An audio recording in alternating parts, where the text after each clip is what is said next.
ছাত্র জনতার ব্যানারে চলছে লং মার্চ টু ধানমন্ডি ৩২ কর্মসূচি। সাবেক প্রধানমন্ত্রী শেখ হাসিনার রাজনৈতিক বক্তব্য দেওয়ার প্রতিবাদে এই কর্মসূচি দেয় ছাত্র জনতা। রাত ৮টার দিকে বিক্ষুব্ধ ছাত্র জনতা নানান স্লোগান দিতে দিতে ধানমন্ডির ৩২ নম্বরে জড়ো হয়। স্বৈরাচার, ফ্যাসিবাদ এবং আওয়ামী লীগ বিরোধী বিভিন্ন স্লোগান দেন তারা।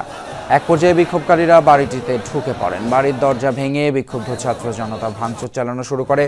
অনেককেই দরজা জানালা খুলে ফেলতে দেখা যায়, ভেঙে ফেলা হয় জানালার কাঁচ, এমনকি ভবনের ইট খুলেও নিতেও দেখা যায় অনেককে। পরে বিক্ষুব্ধ ছাত্র জনতা সেখানে আগুন দেয়। জুলাই গণঅভ্যুত্থানে আওয়ামী লীগ সরকারের পতনের পর ৫ই আগস্ট ধানমন্ডি ৩২ নম্বরের বাড়িতে হামলা, ভাঙচুর ও অগ্নিসংযোগ করেছিল বিক্ষুব্ধ জনতা। এরপর থেকেই পরিত্যক্ত ছিল বাড়িটি।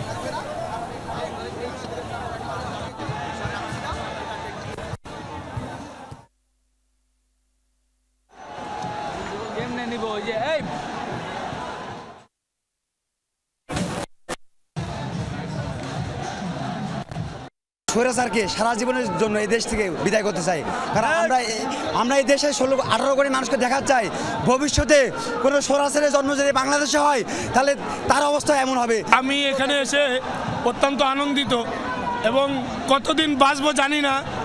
স্বৈরাচারের বাড়ি থেকে একটা ইট নিয়ে যাইতেছি, এখন স্বৈরাচারের জনকের বাড়ি, কারণ এখান থেকেই শেখ মুজিব বাকশাল কায়েম করেছিল। ভারতীয় দালাল যে শেখ হাসিনা, সে ভারত থেকে যে আমাদেরকে বিবৃতি দিচ্ছে এবং এই আওয়ামী লীগ, এই ছাত্রলীগ, সন্ত্রাসী সংগঠনগুলোকে মদত দিচ্ছে, এর প্রতিবাদে আজকে আমরা আসছিলাম। তাদের রাগটা কত বেশি এটা অনেক মানুষ বুঝতেছে না।